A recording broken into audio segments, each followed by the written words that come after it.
با درودهای بیکران به شما بینندگان عزیز، امیدوارم هر جای دنیا که هستین روز و شب خوبی رو پشت سر گذاشته باشین. شیوا محبوبی هستم و در برنامه این هفته برای آزادی زندانیان سیاسی در خدمتتون هستم. این برنامه امشب به مدت 1 ساعت و 25 دقیقه ادامه داره، به صورت زنده پخش میشه، به این معنی که شما عزیزان میتونین رو خطهای تلفن بیاین و به شماره‌ای که در پای صفحه تلویزیون مشاهده میکنین زنگ بزنین و نقطه نظراتتون رو بگین و در رابطه با راه حل ها و صحبت هایی که در برنامه میشه نظر بدین. این برنامه طبعا با وجود شما عزیزان برنامه همه جانبه تر خواهد بود و نظرات شما کمک میکنه این برنامه هرچه غنی‌تر پیش بره. قبل از اینکه برنامه رو شروع کنیم میخوام بگم که تلویزیون کانال جدید در واقع فرکانسش به زودی عوض میشه. از تاریخ 15 نوامبر برابر با 27 آبان ماه فرکانس این تلویزیون به 116.42 تغییر میکنه. فرکانس به 116.42 تغییر خواهد کرد از 15 نوامبر امسال مصادف با 27 آبان ماه. از شما خواهش میکنم به دوستان و آشنایانتون اطلاع بدین. برنامه برای آزادی زندانیان سیاسی هر دوشنبه یک بار پخش میشه و سعی میکنه در رابطه با اخبار زندانیان سیاسی، مصاحبه با فعالین این عرصه، خانواده های زندانیان سیاسی، زندانیان سابق صحبت داشته باشه، اینجا مطرح کنه و بتونه هرچه بیشتر صدای زندانیان سیاسی باشه. و ما مشخصا این برنامه امشب رو به طور کل اختصاص دادیم به دادگاه محاکمه سران رژیم به جرم جنایت در دهه 60. در این مورد خدمتتون توضیح خواهم داد. ممکنه اولین بار باشه این برنامه رو ببینین و یا اطلاع نداشته باشین که دادگاه محاکمه سران رژیم در کجا و چرا اتفاق افتاده. دادگاه ایران تریبیونال و یا کارزار دادگاه محاکمه سران رژیم به جرم جنایت دهه 60 از عزیزان فعالی هستند که در این زمینه کار میکنن. چندین بار با سخنگویانشون صحبت کردیم در همین برنامه. مرحله دوم این دادگاه در 25 26 27 همین ماه صورت گرفت در کاخ صلح در شهر لاهه هلند.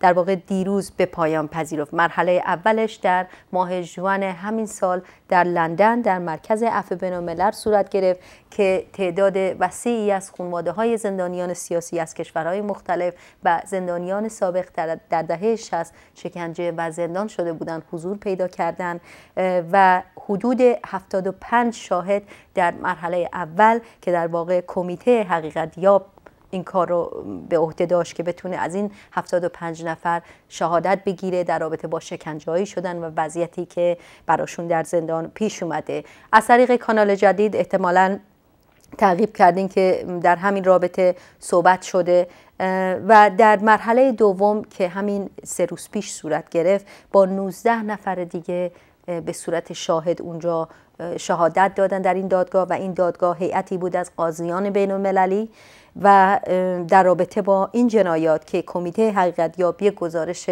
65 صفحه‌ای رو تکمیل کرده بود به اضافه شاهدایی که بود و در نهایت در دیروز در واقع در روز سوم خود این هیئت که از قاضیان بین‌المللی بودن یا دیوان به اسم دیوان اسم گرفته به این نتایج در واقع رسیدن. این رو از ترجمه انگلیسیش خدمتتون میگم. گفته شده که نتیجه این میشه بر اساس تمام شواهدی که بوده، بر اساس قوانین بین‌المللی جمهوری اسلامی به دلیل جنایاتی که علیه بشریت در دهه 60 مرتکب شدن باید جوابگو باشند و همینطور پیشنهاد دیوان اینها بودند. در این رابطه جوامع بین‌المللی باید درباره این جنایات گسترده علیه بشریت تحقیق کنند. کمیسیونی تشکیل شود برای پیگیری این جنایات. کمیسیون دائمی تشکیل شود تا درباره جنایات جمهوری اسلامی تحقیق کنند. دولت‌ها طبق قوانین بین‌المللی باید پیگرد مقامات ایرانی را مورد در واقع بررسی قرار دهند و مقامات ایرانی که مرتکب جنایت علیه بشریت شدند مشخصاً روی مسئله دهه 60.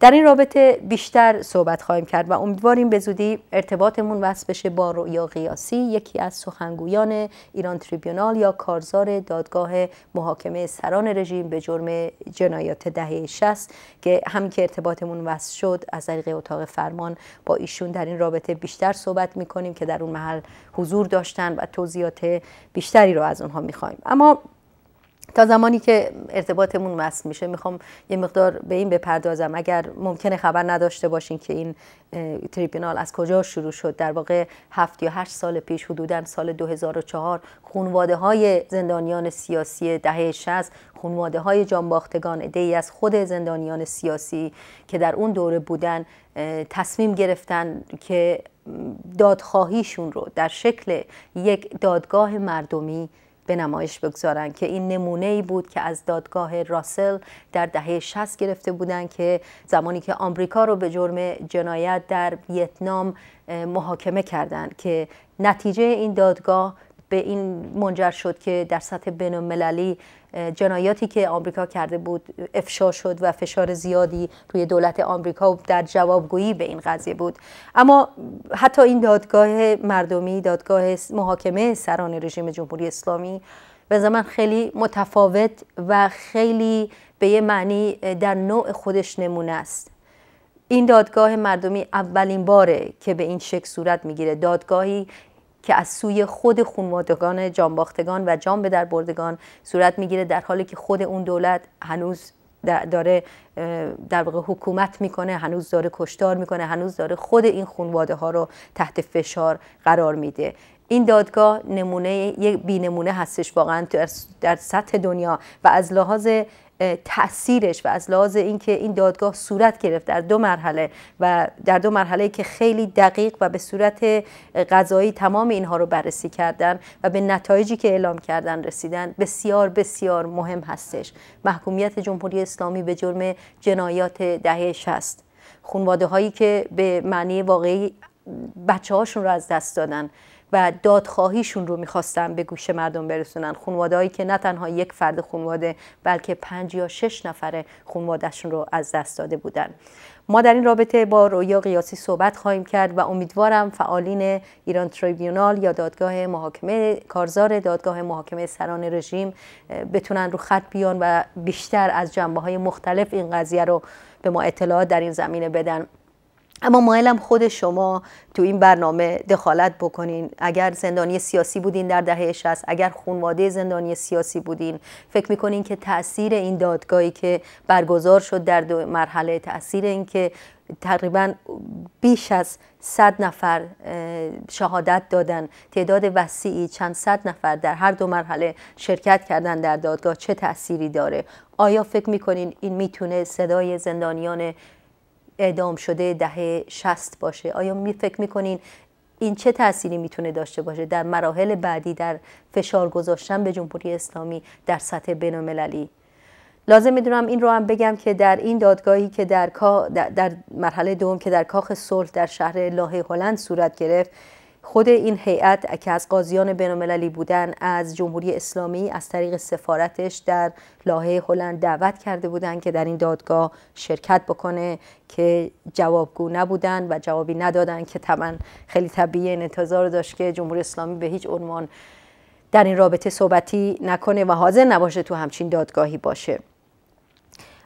در این دادگاه همچنین به غیر از 19 نفری که شرکت داشتن و شهادت دادن و در جزئیات در رابطه با جنایاتی که و شکنجه هایی که شده بودن صحبت کردن، فیلمی هم به نمایش گذاشته شد که این فیلم یک فیلم مستند بود که در واقع یک مصاحبه‌ای بود که با یک گورکن صورت گرفته بود در اون موقع، که گفته شده بود که اون گورکن در اون نامه، در اون فیلم مستند گفته که در یک شب 60 جنازه رو به یک گورکن تحویل دادن و در فیلم صحبت میکنه که قبرها رو نشون میده و اینایی رو نشون، مامورین ایرانی رو که گفتن سنگ قبر زندانیا رو در واقع قبرها رو نشون داده و همینطور سنگ قبرهای شکسته رو که مامورین ایرانی مامورین و یا به اصطلاح پاسدارا شکستن. گفته که به بسیاری از اعدامیان پس از اعدام تیر خلاص زده‌اند. برخی موارد کودکان زندانی را وادار کردند که به زندانیان تیر خلاص بزنند. در خیلی مواقع پول تیر رو از خانواده گرفتن.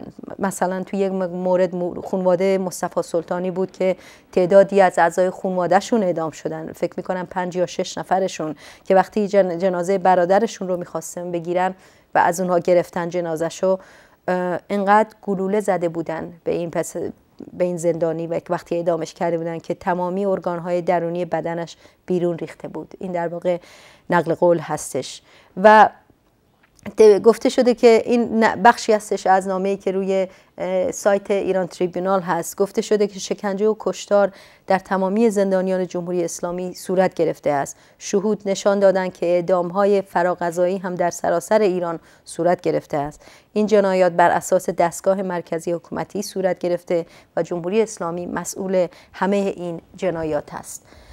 به هر حال این دادگاه، اهمیت این دادگاه مردمی در این هستش که تمام این جنایات در واقع رو شد، تمام این جنایات مستند شد. برای اولین بار کسانی که شاهد این جنایات بودن، کسانی که فرض کنین در چیزی که قبرها به اصطلاح صورت گرفته بود که در تابوت‌های خیلی کوچیک قرارشون میدادن، در فاصله خیلی کم تعدادی رو از زندانیان سیاسی رو که تعدادشون روانی شدن، تعدادشون جون خودشون رو از دست دادن، تعدادی رو مجبور کردن مصاحبه کنن و از جمله تعدادی که جون به در بردن از اونجا و چند نفرشون در خود این دادگاه شهادت داده بودن.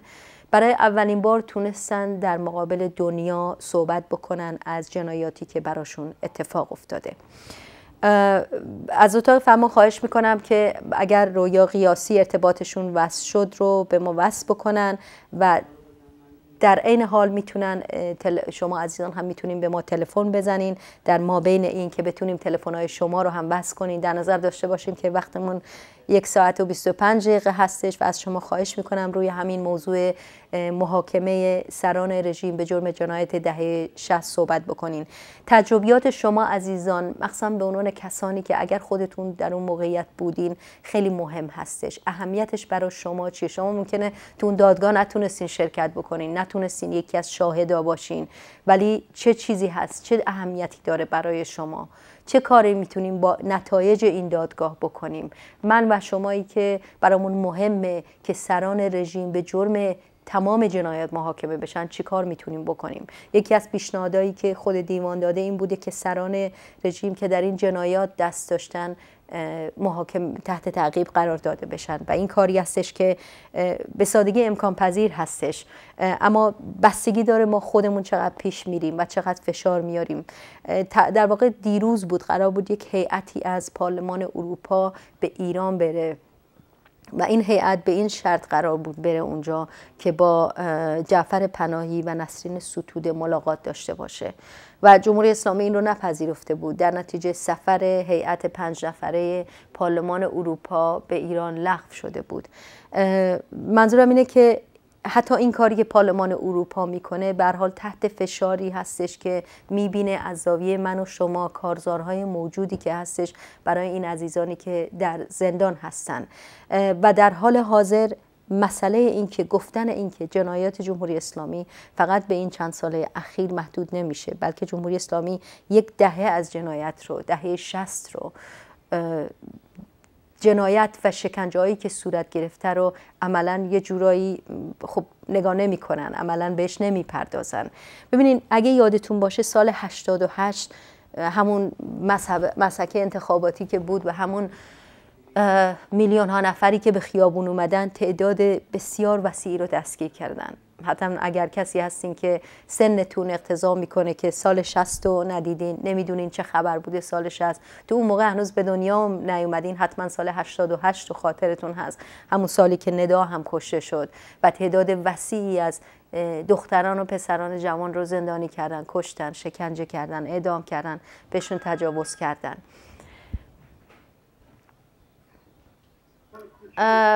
با سلام رویا قیاسی. بله بفرمایید. سلام رویا گرامی، امیدوارم حالتون خوب باشه. منتظر تلفنتون بودیم.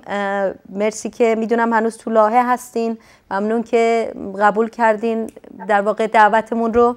این برنامه رو کلاً اختصاص دادیم به کارزار دادگاه محاکمه سران رژیم به جرم جنایت دهه 60 و یه مقدار خودم توضیح دارم در این رابطه، اما دوست داشتم از شما به عنوان یکی از سخنگویان کارزار بپرسم کلاً این دوره دوم جوی که در اون بود، تعدادی که شرکت کردن رو چجوری میتونیم برای ما توصیف کنین؟ بفرمایید. من با درود به شما و همه همکاراتون و تلاشی که در این رابطه میکنین و با سلام خدمت تمام بینندگانتون. باید بگم که جو بار دادگاه لندن به شکلی بود که برای همه غیر مترقبه بود. یک احساس دیگری بود. در اینجا تعداد شرکت کنندگان کمتر بود، حدود 20 نفر بودند و این 20 نفر از کسانی بودند که از فعالان سیاسی بودند، کسانی بودند که مدت‌های خیلی طولانی در زندان بودند، تحلیلگر بودند و اینا مسائل رو از جو دیگه، زاویه دیگه بررسی کردند. مثلا من در مورد خودم، من به عنوان کسی که خانواده یکی از این جان باختگان هست، از زاویه دیگری، چون خواهر من که من خود این رشد من از جهتی نمیتونستم اون چرا که در زندان بود برای دیگران تعریف کنم، ولی کسانی که 10 سال در زندان گذرانده بودن و تحلیلگر سیاسی بودن، اینا مسائل رو به شکل دیگری میدیدن و این مسائل رو بیان کردن. کسانی بودن که حتی در همون دادگاه هم نتونستیم صداشون رو پخش کنیم، نتونستیم تصویرشون رو پخش کنیم از جهت امنیتی، ولی به هر حال جوی بود که همه انتظار نتیجه در عرض 3 روز سرنوشت ساز بود. در این حال که به شکلی همه احساس میکردن که ما محق هستیم و حتما به این شیوه خواهد بود که جمهوری اسلامی به جرم جنایت علیه بشریت محکوم خواهد شد، ولی باز این همیشه این ترس بود که به هر حال باید دید که قاضی ها این مسئله رو به چه شکلی می‌بینن. آیا آنچه که ما ارائه کردیم، آیا مدارک و اسنادی که ارائه شد، آیا شهودی که اومدن اونجا و بیان کردن مسائلشون رو کافی خواهد بود یا نه؟ ولی خوشبختانه جواب مثبت بود و موفق شدیم و این من فکر می‌کنم آغاز یک راه دیگری در این حرکت ایران تریبونال خواهد بود و یا در روحیه و افکار و احساس خانواده های جانباختگان و زندانی هایی که از آن دوره جان سالم به در بردن. تمام مدت احساس می شد که یک حالتی داشت که انتظار چیزی رو می کشیدی که سرنوشت ساز برات خواهد بود. انتظار اینو می کشید که چه برخوردی خواهد شد، چه خواهند گفت. در این حال همه سعی می‌کردن در سکوت برنامه رو برگزار کنن. دوران خیلی سختی بود و من به عنوان هم خانواده جانباخته و هم کسی که دستن در کار برنامه‌ریزی و تدارک این برنامه‌ها بود، از دو طرف در یک احساس عجیب و غریبی بودم، ولی خوشبختانه و با کمال افتخار نتیجه دادگاه رو که دوباره ما داد برای حرکت و برای یک جوی بود که نمیتونم بگم، واقعا نمیتونم بگم. فقط چیزی که من میخوام بگم آنچه که بیان شد در دوره اول و دوره دوم بخش خیلی کوچکی بود، واقعا بخش خیلی کوچکی بود از آن ظلم و جنایتی که بر این ملت رفته و نتیجه‌ای که به دست آوردیم واقعا بزرگ بود و واقعا خوشحال کننده بود برای من به عنوان خانواده جانباخته. نمیتونم توصیف کنم شیوا جان، نمیتونم توصیف کنم، ولی نویدی به من داد، امیدی به من داد که با این حرکت کاری میکنیم کارستان که این جنایت ها تکرار نشه. دستگیر کردن، اعدام و یا این نیست، چون این مسئله خیلی مطرح میشه که این دادگاه قدرت اجرایی نداره، ولی من این سوال رو میکنم آیا هدف گرفتن چند نفر و اعدام اون چند نفره و یا به زندان انداختن این چند نفره؟ خب خیلی دیگه در قید حیات نیستن، اونهایی هم که در قید حیات هستن سنی ازشون گذشته. آیا هدف ما واقعا گرفتن این چند نفر رو اعدامشونه؟ آیا اینه؟ ما اینو میخواستیم؟ این نیست. آنچه که در فکر ما بود، در ذهن ما هست که جلوی این جنایت ها گرفته بشه که جهان بدونه این چگونه رژیمی است و جلوی این جنایت ها رو بگیره تا دیگه تکرار نشه. نه میبخشیم و نه فراموش میکنیم آنچه را که بر ما گذشته، ولی تلاش و تمام سعی ما بر اینه که این جنایت ها در ایران و در همه دنیا خاتمه پیدا کنه. این هدفه، این چیزی که ما دنبالش هستیم. رویا عزیز، از میان هزار زندانی جانباخته، خانواده های زندانیان سیاسی در مرحله اول 75 نفر و در مرحله دوم 19 نفر در جزئیات در رابطه با شکنجه هاشون صحبت کردن. طبعا روزهای خیلی دردآوری بود، یعنی در واقع همه کسانی که اونجا بودن به یاد آوردن دوباره فجایعی که پیش اومده. این عکس العمل کسانی که اونجا بودن وقتی خبر دادن که جمهوری اسلامی به جرم این جنایات در واقع باید جوابگو باشه، چی بود عکس العمل مردم اونجا؟ من فکر کنم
اینها چطور قضیه رو میبینن و اینها هم به این شکل میبینن که محکومه، باید جوابگو باشن، تک تک این افراد باید بیان و جواب بدن چه بر سر این ملت آوردن و چه ظلم.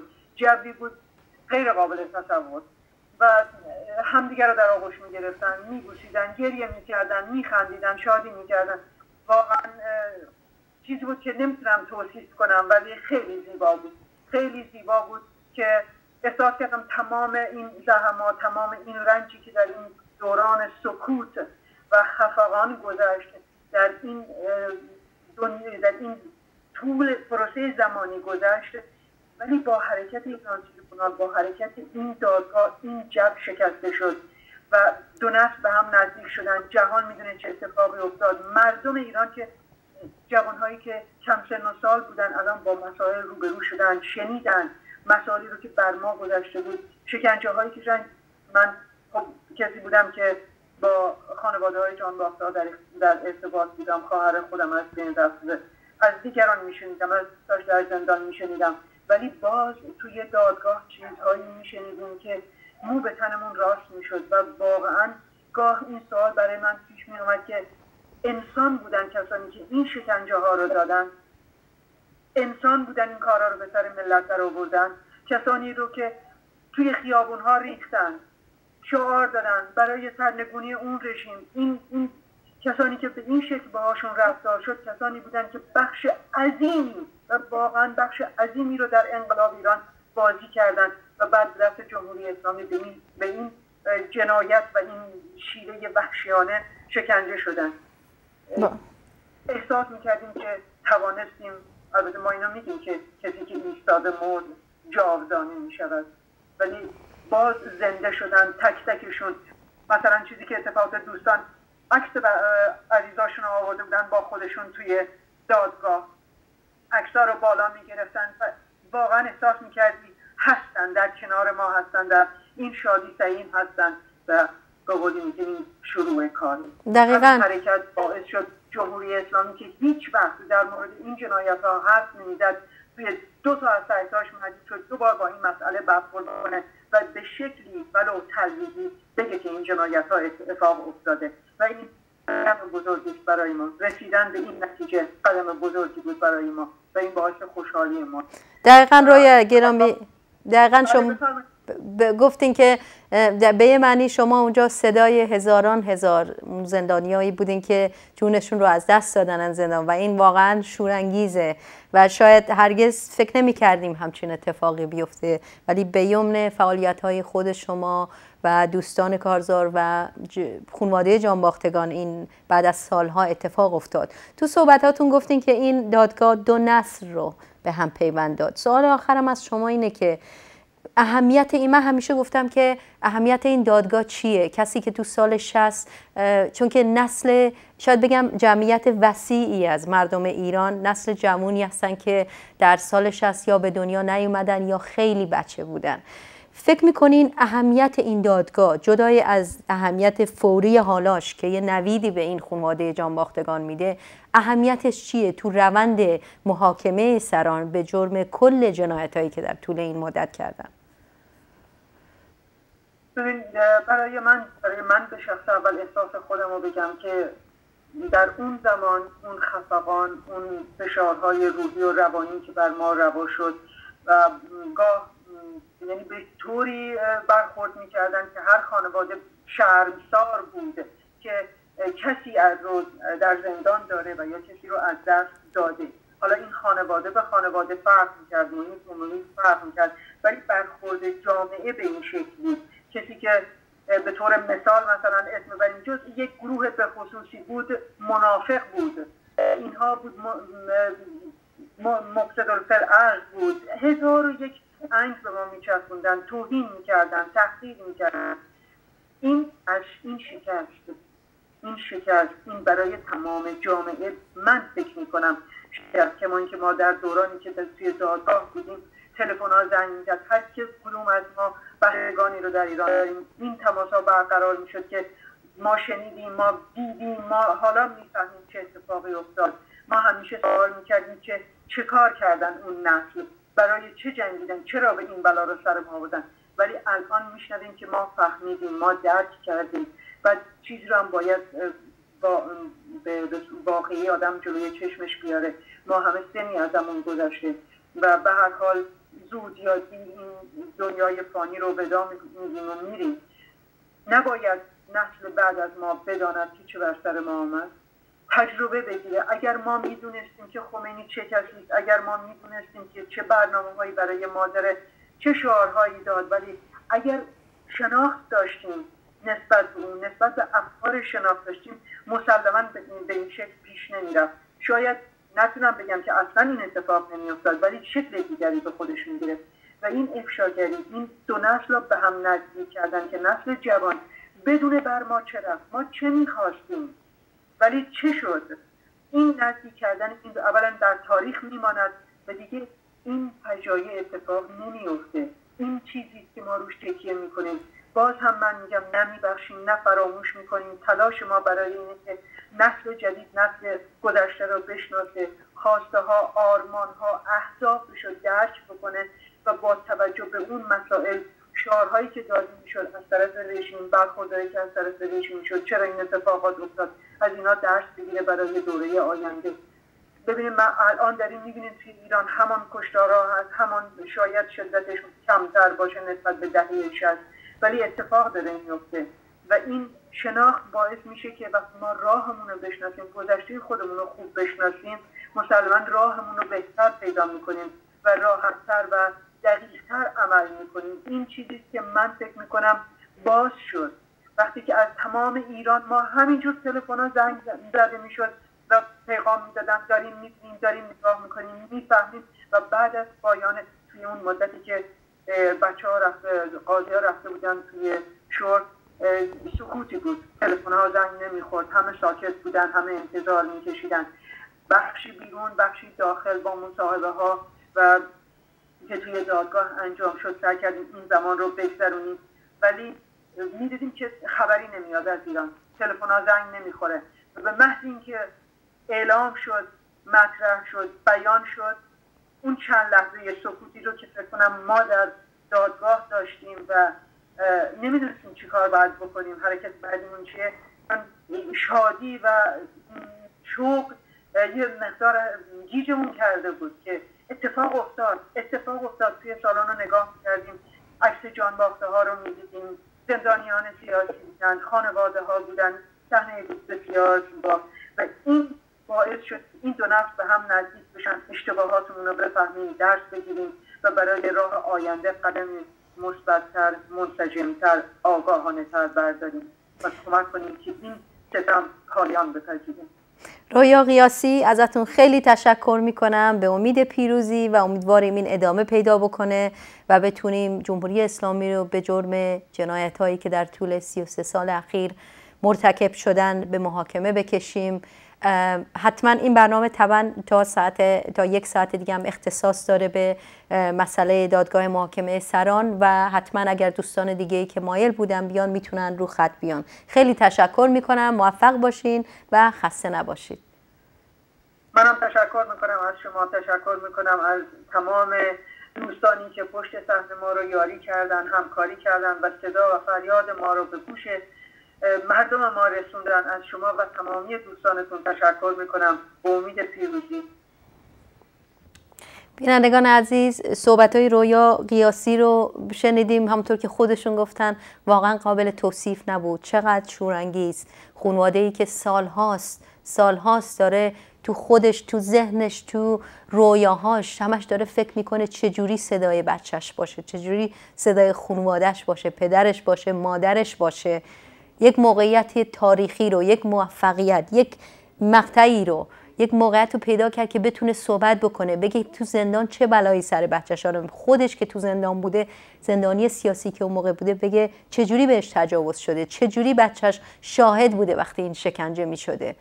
جنایتایی که واقعا در دنیا یکی از کم سابقه ترین جنایت ها و شکنجه هایی که در این دهه صورت گرفته. برنامه برای آزادی زندانیان سیاسی. الو، سلام سرور کاردار، خیلی خوش اومدین به برنامه. متشکرم خانم شیوا محبوبی از برنامه بسیار با ارزش و مهمتون در مصاحبه‌ای که با رویا قیاسی داشتیم. خیلی ممنون. من جهت اطلاع بینندگانمون سرور کاردار رو احتمالاً قبلا هم دیدین تو برنامه. ایشون مسئول کمیته مبارزه برای آزادی زندانیان سیاسی هستن و خودشون هم در دهه 60 سالها در زندان بودن. بفرمایین.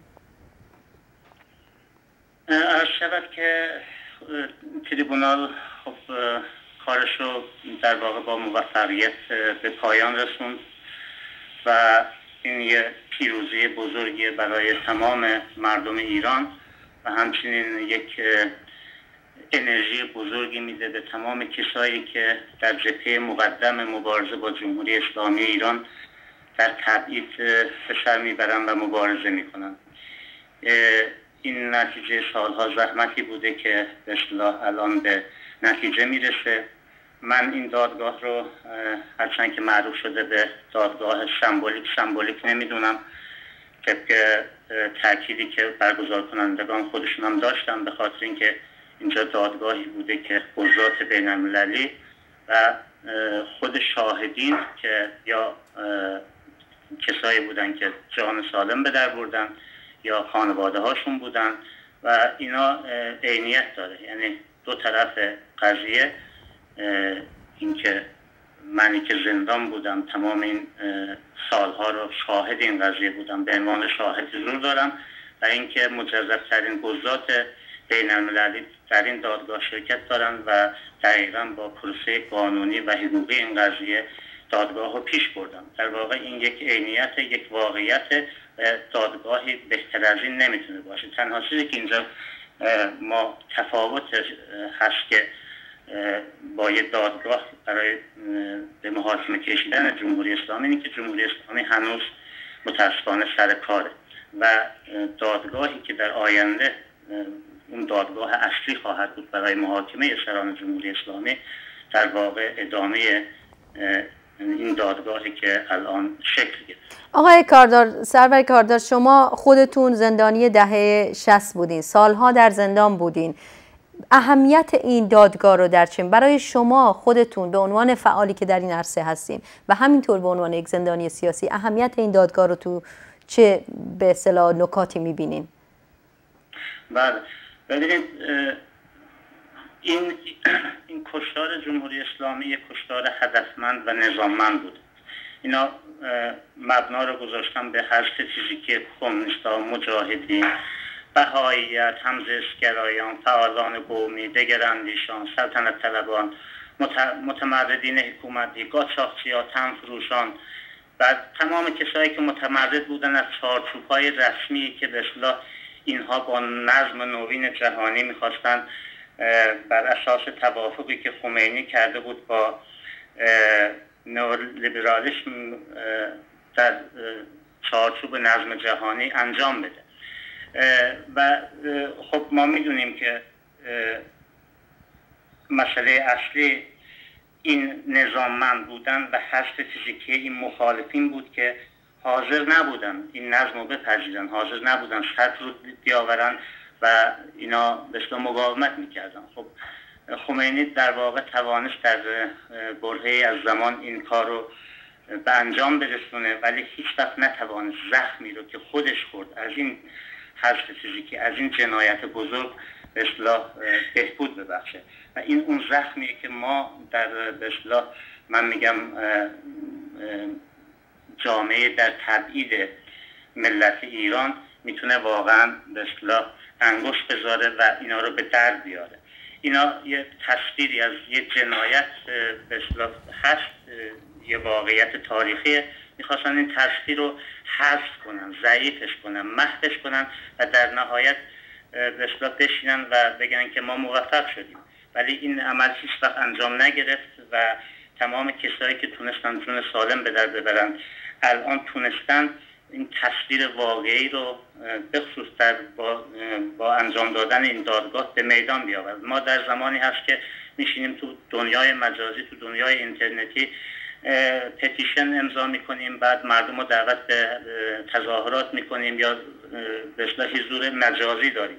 ولی این که شما بخوای بیای عملا در میدان و به اصطلاح تو یه صحنه بین‌المللی فیزیکی حضور داشته باشی و اینها رو با شواهد بسیار زنده و قوی به دادگاه بکشانی، در این حال اومدی تو خط مقدم به اصطلاح مبارزه و اون تصویری رو که جهان در همکاری با رژیم خمینی میخواست به اصطلاح از بین ببره، محوش کنه، ثابت کنی که محو شدنی نیست.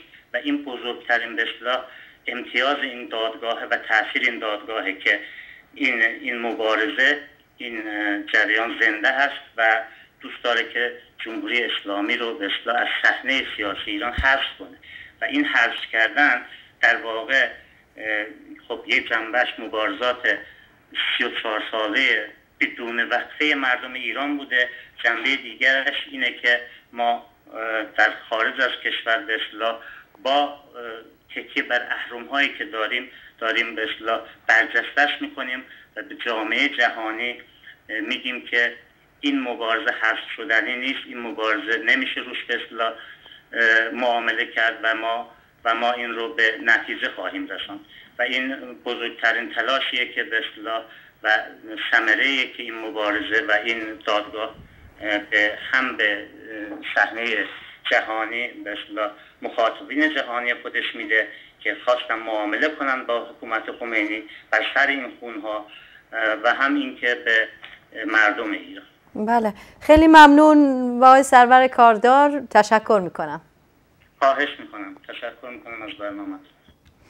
بینندگان عزیز، بله واقعا هیجان انگیزه. واقعا وقتی که فکر میکنین خانواده زندانی سیاسی میاد جلو و صدای بچه‌شو به گوش دنیا میرسونه، هیجان انگیزه. یک موفقیت بی سابقه، یک پیروزی بزرگ برای مردمی که اومدن جلو و حکومتی رو که هنوز سر کار هستش به محاکمه دارن میکشن. از شما میخوام که تلفن بزنین، نظرتون رو بگین. آیا از این دادگاه خبر دارین؟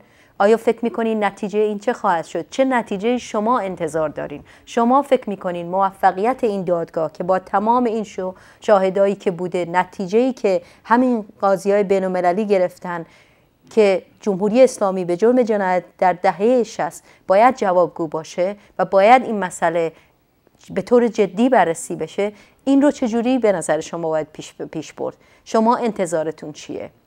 پیامتون چیه به خانواده جانباخته‌ای که در اون دادگاه حضور داشته که یا نتونسته حضور داشته باشه؟ همونطور که رویا قیاسی گفتن از طریق پخش زنده‌ای که در طول اون 3 روز بود از ایران داشت نگاه میکرد، دادخواهیشو داشت نگاه میکرد برای اولین بار عکس بچه‌ش اونجاست، برای اولین بار در موردش صحبت میشه. برنامه برای آزادی زندانیان سیاسی، بفرمایید. خسته نباشید. خیلی ممنون، بفرمایید. من خواستم راجع به برنامه صحبت کنم. البته میگم دست شما در نکنه راجع به برنامه‌تون که تمام مردم یادآوری می‌کنه واسه تمام مردم. بله صداتون یه مقدار. آزادی از زندان‌های سیاسی به نظر من تمام ایران تو زندانن، نه فقط این زندانی‌ها. یعنی بعضی که در حال حاضر تو زندان نیستم، تو خود ایران دارم زندگی می‌کنم، تو خونه خودم واسه خودم زندگی شده. فکر نکنید که فقط زندون حساب کنید بگو زندونه، تمام مردم تو زندونن الان، یعنی 80% مردم ایران تو زندونن. دقیقاً درست میگین. بله بله. خب فکر میکنین چی کار میشه کرد؟ درست میگین، به یه معنی درست میگین که بالاخره همه مردم تو زندانن و این حتی خطر دستگیریشون هم همیشه هستش. اگر تو زندان نیستین به یه طریق دیگه محدود شدین. شما فکر میکنین چی کار میشه کرد؟ کاری که دیگه باید انجام بدیم، من برنامه هر روز پیگیر میشم. یه چند وقتی بود پیش آور پرداخت نکنید. دوباره وزیر رادیو نمیدونم یه چند برنامه دیگه. من اینو میگم به مردم بگید راهپیمایی که میشه، رای ریزی میشه، حتی واسه شورای محلی که میشه، یعنی شرکت نکنید. اینا میتونید شرکت نکنید. مراسم نمیدونم اینا هر روز بیکار ندارن، روز شهادت دارن، نمیدونم 22 بهمن دارن، فلان دارن. فقط بگید آقا تو تمام مراسمات شرکت نکنید. یعنی بهانه دست اینا یک سره بیا داخل دیگه شروع میشن اینا. باید اینا رو هم حساب کنید تو تمام مراسمات شرکت نکنید. اینا هم میتونید وجود کنید مردم. بله خیلی تشکر میکنم دوستی عزیز. شما از کجا زنگ میزنید؟ من از استان ایران زنگ میزنم، دیگه نمیگم از کدوم شهر. نه لازم نیست. دیگه خودتون میدونید که فرزند و ضعیف تمام علاسه کشور هست. ایران دیگه مشهور به مظلومی به سلام و موقع به قول زر مثلث میگه پاچراغ که تاریک میشه همه میشن سلشور و همه میشن سال بسیجی و همه میشن. نه ما جز اونا میشیم دیگه. خلاصه در کلم میگم دست شما در نکنه. من دست تک تک شما رو هم میبوسم. دستتون درد نکنه. دستتون درد نکنه. خیلی ممنون دوست عزیز. من اینو بگم از اونجایی که میپرسم از کجا زنگ میزنین، اگه دوست دارین نگین. من فقط به این دلیل یه مقدار همیشه ما ببینیم از کجاها برنامه به خوبی پخش میشه که خبر داشته باشیم از چه جاهایی در کلا کشورهای مختلف هستش. به این دلیل میپرسم. دستتون درد نکنه دوست عزیز. بله به طور واقعی اگر نگاه کنین ایران یک زندان بزرگه. این اصطلاحی که همیشه به کار میبریم برای تک تک کسانی هم که فیزیکاً توی زندان‌های جمهوری اسلامی نیستن ولی از هر طریق ممکن واقعا انقدر فشار آوردن که به یه معنی این زندان هستش. ولی از طرفی چیزی که گفتن شرکت در مراسم‌های مختلف هست، در واقع شرکت نکردن در مراسم‌هایی هستش که میذارن. برای آزادی زندانیان سیاسی بفرمایید. الو سلام بفرمایید. سلام خسته خیلی ممنون. جناب واسه آزادی زندانیان تماس گرفتم. بله این برنامه صداتون هست، لطفاً به تلویزیون توجه نکنین، صدا و تصویر با تأخیر پخش میشه، صداتون کامل داره پخش میشه. این برنامه اختصاص داره به دادگاه محاکمه سران رژیم به جرم جنایت دهه 60 که همین 3 روز پیش صورت گرفت. نظرتون چیه؟ آیا خبر داشتین؟ خبر که داشتیم ولی متاسفانه صدایشون قطع شد. دوستان لطفاً به تلویزیون توجه نکنین. وقتی که تماس میگیرین صدای شما با تأخیر پخش میشه اما صداتون میاد. من بهتون خبر میدم اگه صداتون نیاد. حتما تماس بگیرین و در این رابطه صحبت کنین که به نظرش آیا دادگاه رو دیدین از طریق پخش زنده‌ای که بود؟ آیا اصلا خبر داشتین؟ فکر میکنین خود این پیروزی در دادگاه چه تأثیری داره رو این که به قول این دوستمون گفتن زندان بزرگ، رو این مسئله که ایران زندان بزرگ نباشه؟ منظورم اینه که پیروزی در این دادگاه چه تأثیری داره، چه بخشی از اون جنبش سرنگونی جمهوری اسلامی هستش، اون مبارزه‌ای هستش برای فشار روی جمهوری اسلامی، اون مبارزه و کشاکشی که هستش برای اینکه جمهوری اسلامی دستش بسته باشه که دستگیری های بیشتری بکنه، اعدام های بیشتری بکنه و متوقف کنیم اینها رو. این خیلی واقعی هستش. این پیروزی یک گوشه‌ای از این مبارزه هستش که مردم دارن. در واقع مسئله دادگاه محاکمه سران به جرم جنایت دهه 60 خیلی کلیدیه. چرا این همه میگیم دهه 60؟ خیلی وقتا صحبت میکنیم. من از شما سوال میکنم چرا دهه 60 اینقدر مهمه؟ چیه که ما دادگاهی هستش برای محاکمه سران؟ چرا دهه 60؟ آیا آدم هایی که کشته شدن متفاوت بودن؟ آیا تعدادشون بیشتر بوده؟ آیا نوع شکنجه ها فرق کرده؟ چرا به چه دلیل؟ و از طرفی چرا گاهن بسیاری، شاید بگم تعدادی از آدم ها هستن که میخوان فراموش بشه؟ شاید بگم خیلی مشخص دهه 60 دهه‌ای بود که در اون مقطع تعدادی از کسانی که همین حالا اسم خودشون رو اصلاح طلب میذارن تو اون دوره دار و دسته رژیم بودن، از جمله خود موسوی تو اون زمانها. چرا این دوره باید فراموش بشه؟ چرا صحبت نمیشه؟ چرا زمانی که در رابطه با دهه 60 صحبت میشه فوری میگن خشونت بسه، خشونت رو باستولید نکنین، در حالی که این خانواده های دهه 60 بارها گفتن که ما نمیخوایم انتقام بگیریم، ما میخوایم دادخواهی بکنیم. این دوتا متفاوت هستن. ما میخوایم جمهوری اسلامی به جرم اینکه حتی نذاشته بچه‌مون رو جسدش رو تحویل بگیریم محاکمه بشه. حتی نمیدونیم قبرش کجاست، کجا دفنش کردن، چه جوری شکنجهش کردن.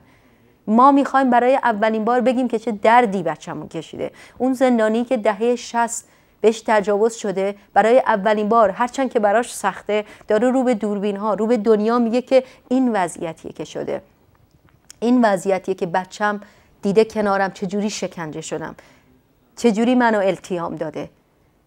و این دهه خیلی مشخصه، این دهه نباید فراموش بشه. و در عین حال این دهه تنها دهه‌ای از جنایات جمهوری اسلامی طبعا اگر شما مشاهده کنین در رابطه با این دادگاه بارها هم گفته شده که جمهوری اسلامی به جرم جنایتاش باید محاکمه بشه. و اگر شما کسی هستین که یادتون هستش سال 88 چه اتفاقی افتاد؟ سال 88 اون موقعی که جوونا رو تو خیابونا دستگیر میکردن، شکنجه میکردن، بهشون تجاوز میکردن، اون رو ضرب در 10 بکنین، اون رو ضرب در 20 بکنین. اون جنایتی که در دهه 60 صورت گرفت. برنامه برای آزادی زندانیان سیاسی ویژه ایران تریبونال، بفرمایید. سلام خانم محبوبی، خسته نباشین، وقتتون بخیر باشه. خیلی ممنون، وقت شما هم بخیر دوست عزیز، بفرمایید. امیدوارم که همه کارگران و همه اون کسانی که به فکر آزادی مملکت هستن بیان از این برنامه‌های خوب کانال جدید و همچنین اجراهای خوب و زیبا و پرمحتوای شما استفاده کنند تا اینکه راه را از بیراه تشخیص بدن و بتونن با حکومت‌ها و با نظام‌های سرمایه‌داری مبارزه کنند. خانم محبوبی، ما متاسفانه توی ایران زندانیان سیاسی داریم که فراموش شدن. زندانیانی داریم که تقریبا 400-500 سال توی زندان هستن. خب اجازه بدین دوست عزیز. بله دوست عزیز، من یه سوالی ازتون بکنم چون برنامه خیلی محدود هستش و ویژه دادگاه محاکمه سران رژیم به جرم جنایت دهه 60 هستش. در این مورد چه نظرتون چیه؟ این دادگاه رو چجوری می‌بینین که سران رژیم رو به جرم جنایت دهه 60 مورد محاکمه قرار دادن؟ اتفاقا بسیار خیلی کار بسیار خوبیه. باید علاوه بر نه فقط سران که باید تهان هم اتفاقا دادگاه بگیرن و یه جورایی همه رو بکنن به محاکمه، بالاخره تا کی ظلم و بیدادی. بله خیلی ممنون، خیلی ممنون. بله جنایت دهه 60 همون اگر یادتونه سال 88 اونو ضرب در 10 ضرب در 20 بکنیم. من بخشی از اتفاقا نامه ای رو که میخواستم براتون بخونم در مابین تلفن ها که این در رابطه با سال 60 نیست، ولی میخوام بگم که جنایت رژیم رو شاید کسانی که جنایات سال 88 رو دیدن یه مقدار اون رو وقتی تصویر میکنن مسئله این دادگاه، اهمیت این دادگاه براشون خیلی ملموستر باشه. در سال 88 خودتون میدونید تعداد وسیعی رو تو اون تظاهرات رو دستگیر کردن، زندانی کردن، شکنجه کردن، کشتن. یکی از اون نامه‌هایی که از یکی از این وبلاگ‌های وبلاگ خانم مینا اکبری بود. در رابطه با خاطره یکی از کسانی صحبت میکرد که دانشجو بوده و مادرش کسی بوده که در بهشت زهرا کار میکرده اون موقع و مادرش با توجه به اینکه جمهوری اسلامی تهدیدش کرده بود اون موقع، اما در رابطه با جنایات شب 22 23 و 24 تیر ماه سال 88 صحبت کرده و چجوری جوونا رو دفن کردن، جوونایی که شکنجه شدن. این بعد از اینکه صحبت میکنه گفته که میگه که خود سران رژیم بخشی از نامه گفتن که اینا کسایی هستن که به کشورمون حمله کردن و جنازه‌ای هستن که باید دفن بکنی، یعنی این جوونا. و این خانم میگه که ما رو به محلهای کارمون راهنمایی کردن، جنازه‌هایی رو که بیشتر آورده بودن مربوط به آقایان بود و اونجا تعداد همکاران ما بیشتر بود. در قسمت خانم‌ها من بودم و چند نفر دیگر. به ما آن شب 5 جنازه زن و دختر تحویل دادن که به کلی یخ زده بودن، ولی قسمت آقایون فکر کنم بالای 20 نفر بود. در میان کشته شدگان که خون توی صورتشون منجمد شده بود، این در رابطه با کسان جوانایی که تو سال 88 تو تظاهرات گرفتن، زندان شکنجهشون کردن و کشتن. در میان کشته شدگان که خون توی صورتشون منجمد شده بود، آثار پارگی در صورت آنها شدیداً دیده میشد. 3 زن میان سال بودن و 2 دختر 20 تا 30 ساله که یکی از اونها کلاً سرش متلاشی شده بود و ما آنها رو به دلیل آب نشدن یخ‌های شکل گرفته در بدنشون اونا رو همینجوری دفن کردیم. گفته که امشب هم به محوطه اون بخش رفتیم، تعداد 4 برابر شب قبل بود. بیش از 100 نفر به بخش خانم ها داده بودن که تعداد 23 جنازه بینام و نشان بود. صحنه ای که من رو آزار میداد، این خانم در نامه میگن، جسدهای یخزده دخترانی بودن که علاوه بر آثار شکستگی فک و شکافی که در صورتشون بود، خونی بود که از آلات تناسلی و مقعد آنها لخته بسته بود. امشب یخ جنازه ها تقریبا آب شده بود، ولی آثار یخ روی آنها موجود بود. در بین آنها دخترانی بودند که زیر 20 سال سن داشتند. با سرعت زیادی که به کار بردیم توانستیم تا ساعت 4 صبح 14 تاشون رو به کمک آقایون حاضر کنیم و بقیه رو همینجوری دفن کردن. و این خانم ادامه میده در نامش، ولی این فقط چند نمونه، یک قطره از دریاست، چند نمونه کوچیک از همین چند سال اخیر، خیلی دور نه، دهه 60 نه، از همین چند سال اخیر، سال 88 که تو ذهن هممون احتمالاً و مخصوصاً ذهن جوانایی که تو سال 60 نبودن خیلی برجسته است.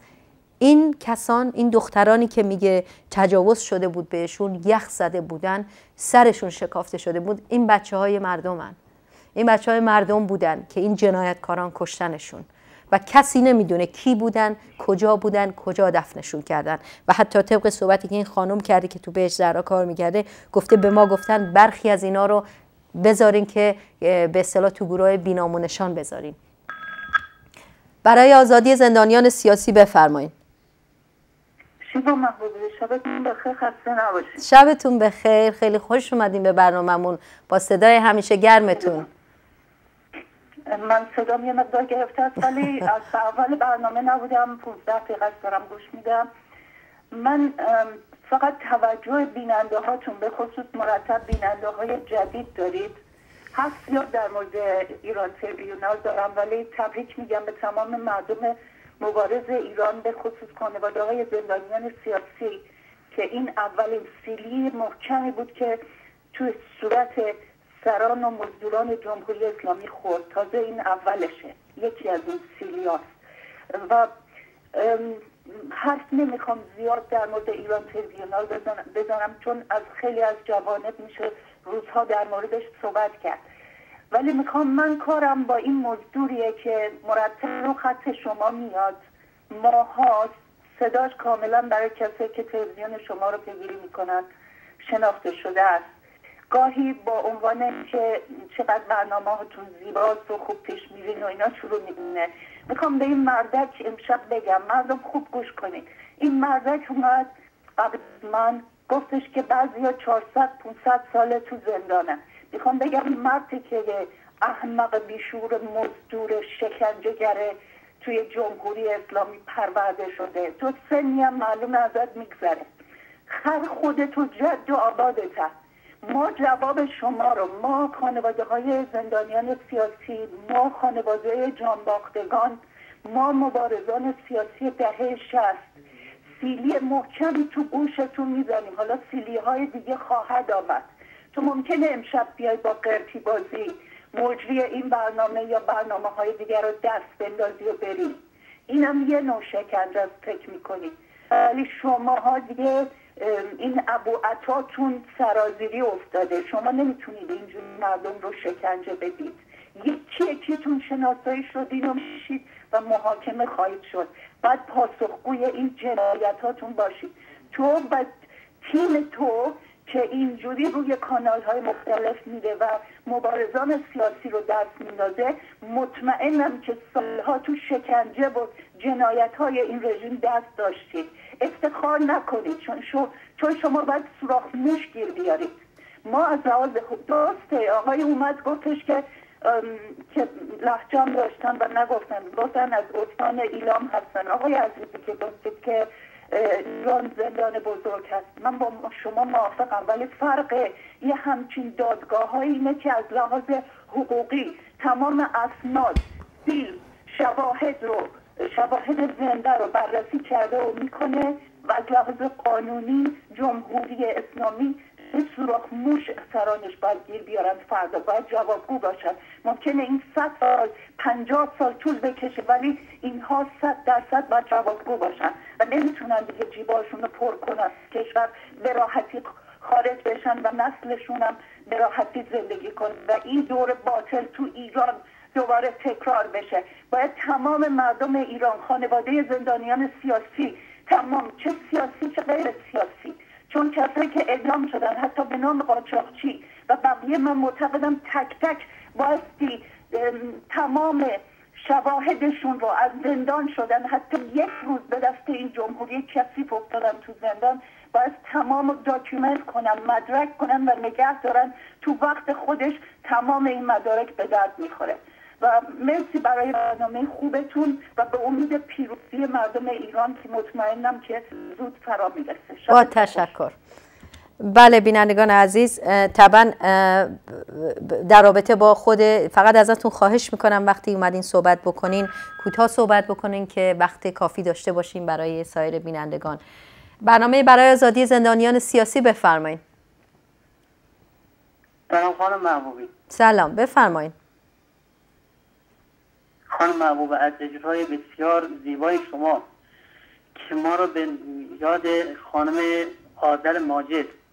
بله دوست عزیز اجازه بدین دوست عزیز من یه سوال ازتون بکنم. وقتمون محدوده، برنامه روی مسئله محاکمه سران جمهوری اسلامی، چی فکر میکنین در این رابطه؟ در این رابطه من توضیح میدم خدمتتون، فقط چون من امشب برنامه شما رو که دیدم یادم به خانم آذر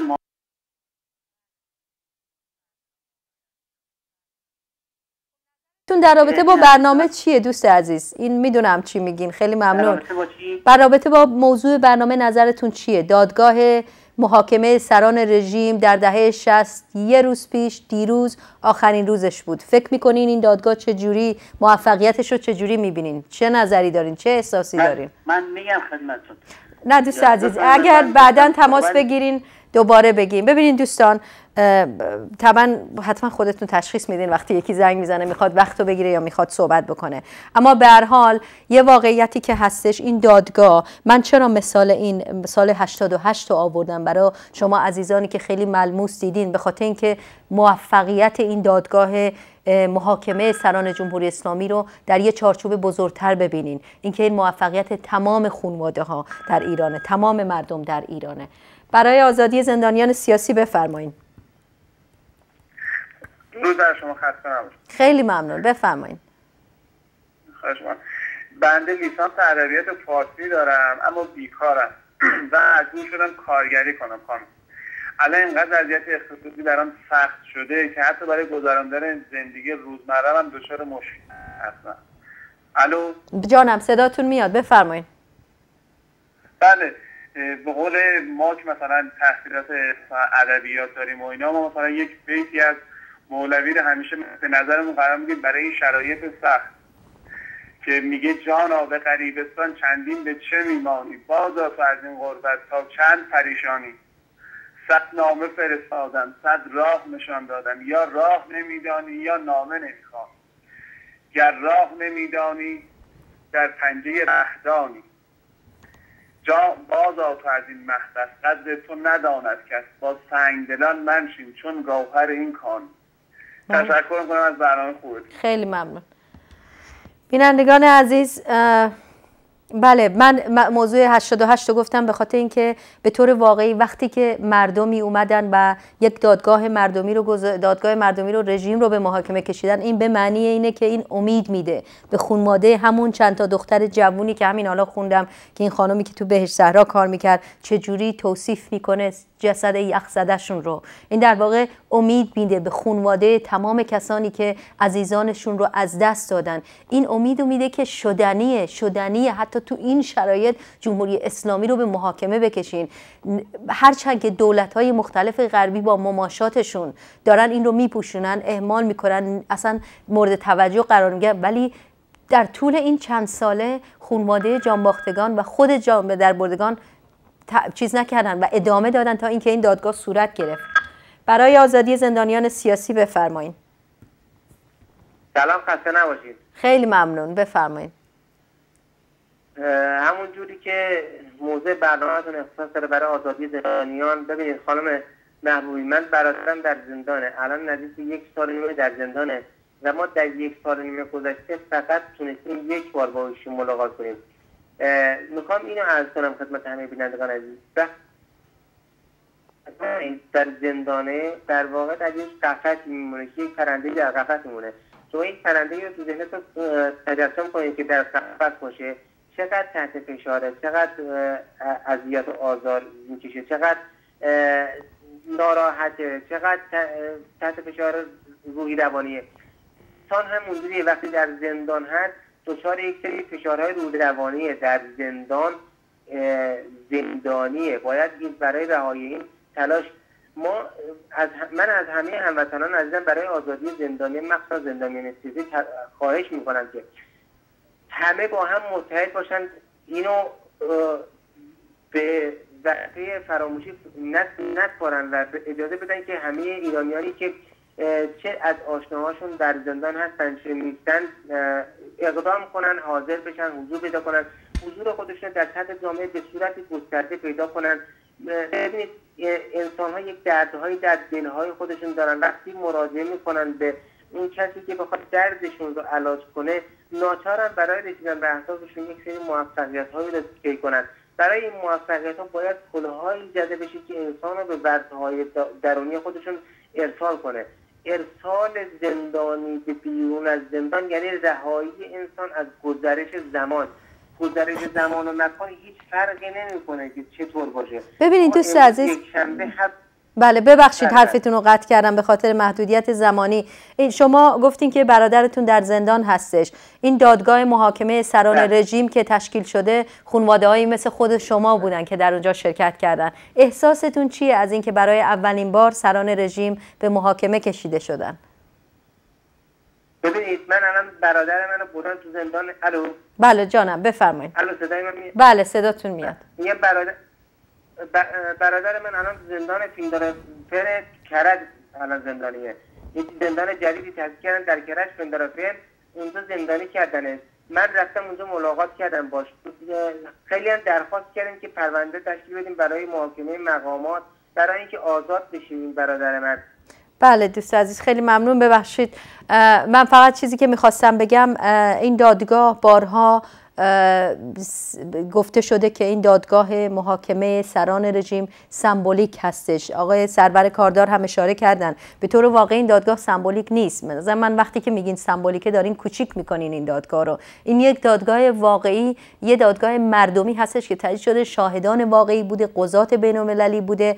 درسته نتیجه عملی همون لحظه رو نداشته که همون لحظه یه حکم اجرایی صادر کنن که سران رژیم رو دستگیر کنن، ولی نتیجه داره این دادگاه. این دادگاه با تمام شواهدی که داشته، با تمام اظهارنامه هایی که به این دادگاه ارائه داده شده و نتیجه‌ای که داده این بوده که بله دهه 60 دهه‌ای بوده که جنایت عظیمی رخ داده، جمهوری اسلامی مسئولش هستش و باید در این رابطه جوابگوی بشه و پیشنهاد دادن که حتی این دادگاه به این صورت میتونه نتایجش ادامه پیدا بکنه که بتونن سران رژیم تحت پیگر قرار بگیرن. این دادگاه یک دادگاه مردمی بوده که برای اولین بار در تاریخ واقعا توسط خود مردمی که هستن صورت گرفته. و چیزی که میخوام بگم اینه که ببینین وجود این دادگاه، پیروزی که این دادگاه در واقع به دست آورده، پیروزی همه مردم ایران هستن، چرا که اگر این عملی هستش همونطور که اشاره کردم امید میده به سایر خانواده‌ها، سایر زندانیان که دادخواهی امکان پذیره،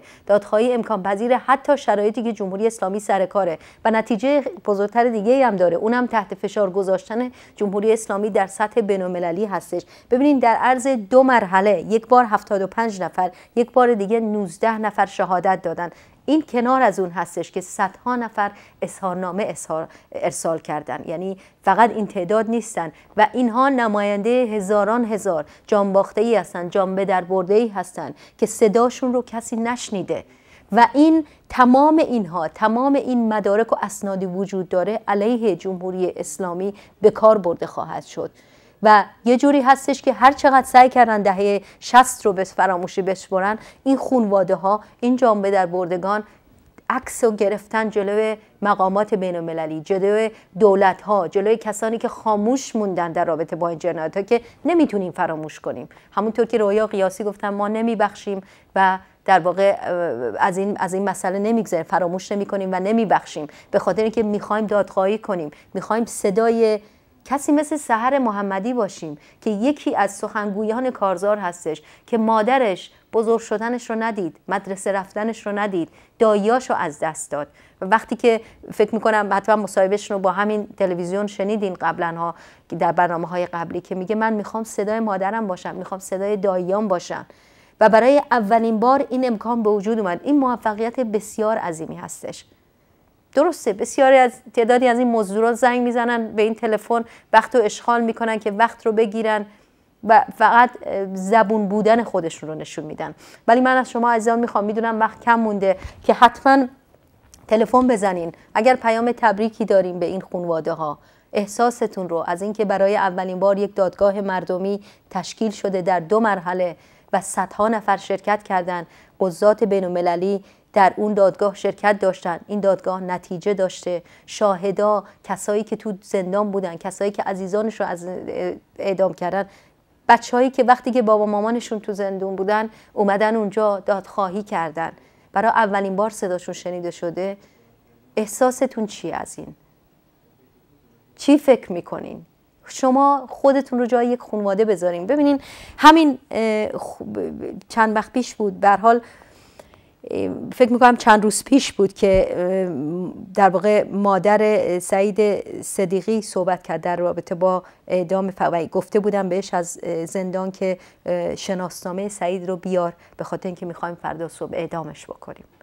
فکر کنین فشاری که به این مادر اومده، فکر کنین فشاری که به مادرایی مثل این، فشاری که مادرایی که در دهه 60 روزها دم زندانها میرفتن به خاطر اینکه فقط ببینن صدای بچهشون رو بشنون. ولی میدونین چی میشد؟ بعد از چندین سال، 5 سال، 6 سال، 3 سال صدای بچهشون رو نمیشنیدن، خبری ازش نداشتن. جنایتکاران لباسهای بچهشون رو میدادن یا اینکه یه جعبه شیرینی بهشون میدادن، میگفتن بفرمایین ما قبل از اینکه دخترتون رو اعدام کنیم به خاطر اینکه باکره نباشه و نره بهشت، به قول خودشون عقدش کردیم، بهش تجاوز کردیم به معنی و اینا اعدامش کردیم روز بعدش. فکر کنین اون مادر چه احساسی داره و فکر کنین اون مادر چه احساسی داره وقتی که همچین دادگاهی تشکیل میشه، وقتی که احساس میکنه حداقل بچهش زنده نیست ولی یکی هست تو سطح دنیا به زبونهای مختلف داره صدای بچهش منعکس میشه، صدای همسلولیش منعکس میشه، صدای خودش که تو سالهای سال در زندان بوده، شکنجه شده، داره منعکس میشه. برنامه ویژه محاکمه سران رژیم، بفرمایید. درود بر شما خانم. خیلی ممنون، بفرمایید. از کرار باید صحبت میکنم. بفرمایید. در کردستان عراق. بله خیلی خوش اومدین. این پیروزی رو تبریک میگم به همه زندانیان سیاسی ایران، همه شهیدان راه آزادی ایران تبریک میگم. واقعا یک دادگاهی واقعانه بود. خیلی ممنون دوست عزیز، خیلی ممنون از تبریکتون، از اظهار نظرتون، خیلی ممنون.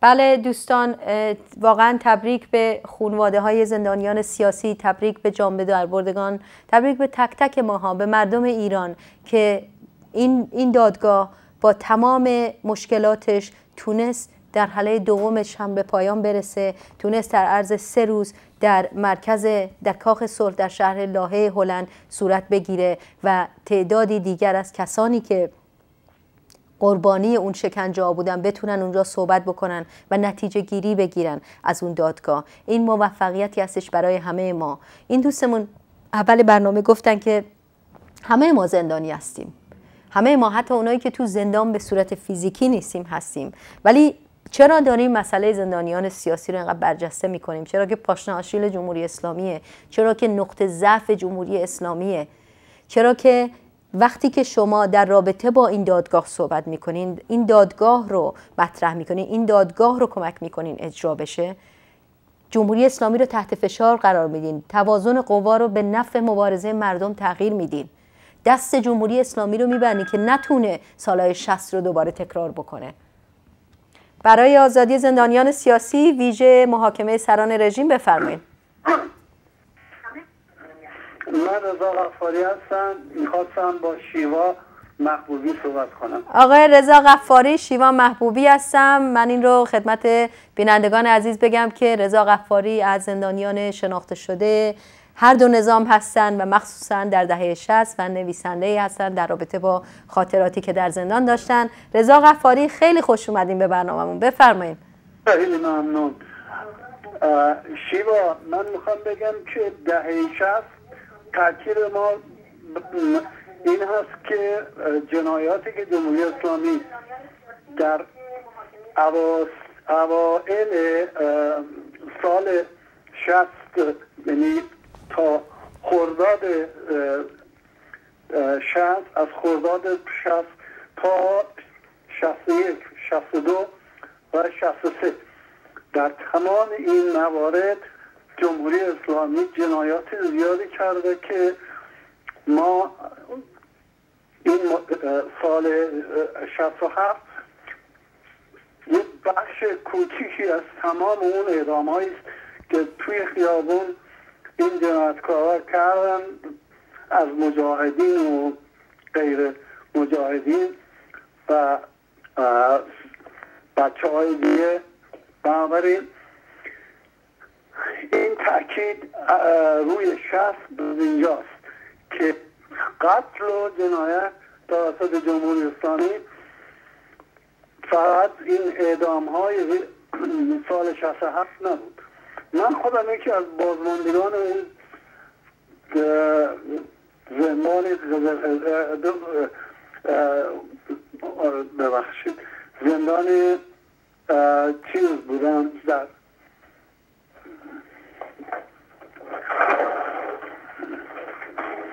من یکی از بازماندگان کشتار 67 در چیز بودم، در گوهردشت، و میتونم بگم که در واقع بیش از 15,000 نفر در سر ایران کشته شدن در زندان ها.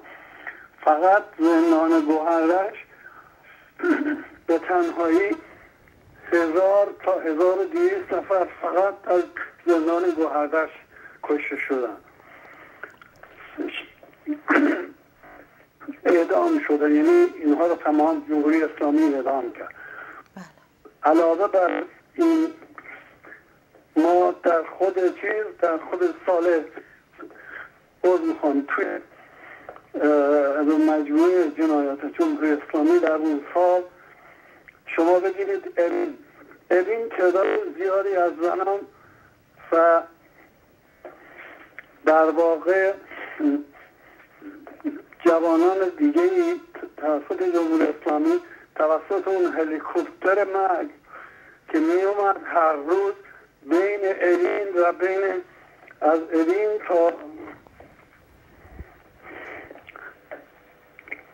تا گوهردشت و این جنایتکارا به وسیله چیز می رفتن، به وسیله هلیکوپتر که وقتی زیاد از دست دادن. و من خودم از کسانی هستم که وقتی می رفتم دارم به همین دادگاه های مصلحتی اینها، دادگاه های جنایتکارانه‌ای که میخواستن آدم ها رو بکشن و یا زنده بزنن، توی اون چند دقیقه خود من یکی از همین شاهدین هستم در گوهردشت. و در نتیجه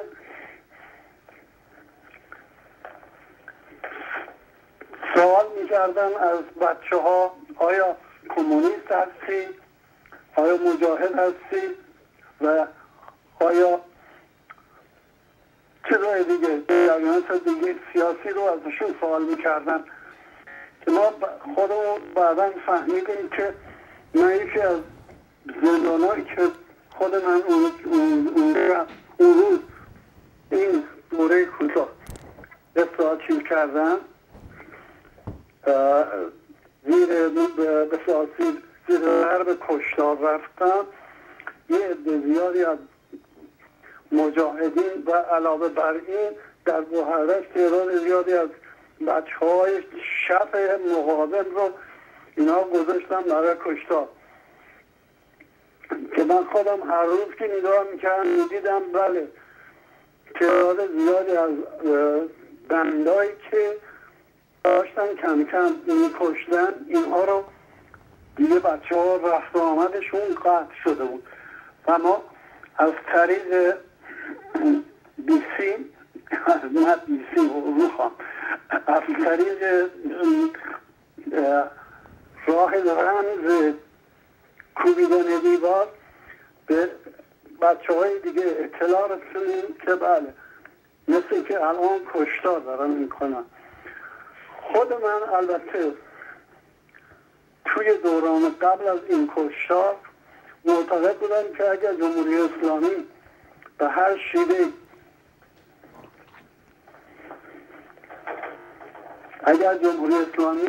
شیوه بخواد بعد از جنگ در واقع باید بره چیز کنه، باید چیز رو باز بذاره، چی میگم، راه باز بذاره برای مقاومت که بچه ها توی زندان کردن یه مقداری چیز کنن، آزاده های کم و بیشی بره بعد از جنگ.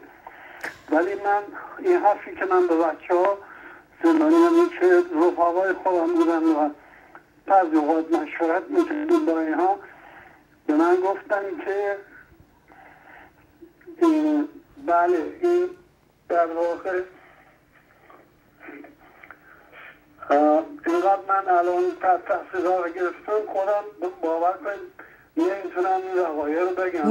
میدونم آقای رضا غفاری، در واقع واقعا دوست داریم پای صحبت‌های شما واقعا با ارزش شما بشینیم. متاسفانه وقتمون اجازه نمیده، ولی از شما همینجا قول میگیرم توی یه برنامه حتما شرکت داشته باشیم که باهاتون صحبت بکنیم. خیلی ممنون، واقعا لطف کردین، خیلی ممنون که در برنامه‌مون بودین. خیلی ممنون. خیلی ممنون. درود خیلی ممنون به همه رفقا. خیلی ممنون از شما رضا غفاری، از زندانیان شناخته شده دو نظام و مخصوصا کسی که در دهه 60 به شدت شکنجه شده بود و ایشون نویسنده هم هستن. برنامه‌مون اینجا به پایان میرسه، متاسفانه وقت بیشتری نداریم. بار دیگر پیروزی مرحله دوم دادگاه محاکمه سران به جرم جنایت دهه 60 رو به ایران تریبیونال، فعالینش، خانواده جانباختگان، جان به در بردگان، تک تک شما عزیزان، همه ما مردم ایران تبریک میگم. این موفقیت بسیار بزرگه و یک تخت پرشی هستش که از اون طریق بتونیم موفقیت‌های دیگری کسب بکنیم و رژیم جمهوری اسلامی رو به جرم تمام جنایت‌هاش به محاکمه بکشیم. تا برنامه بعدی، شیوا محبوبی هستم و روز و شب بسیار خوبی رو براتون آرزو میکنم. به امید پیروزی.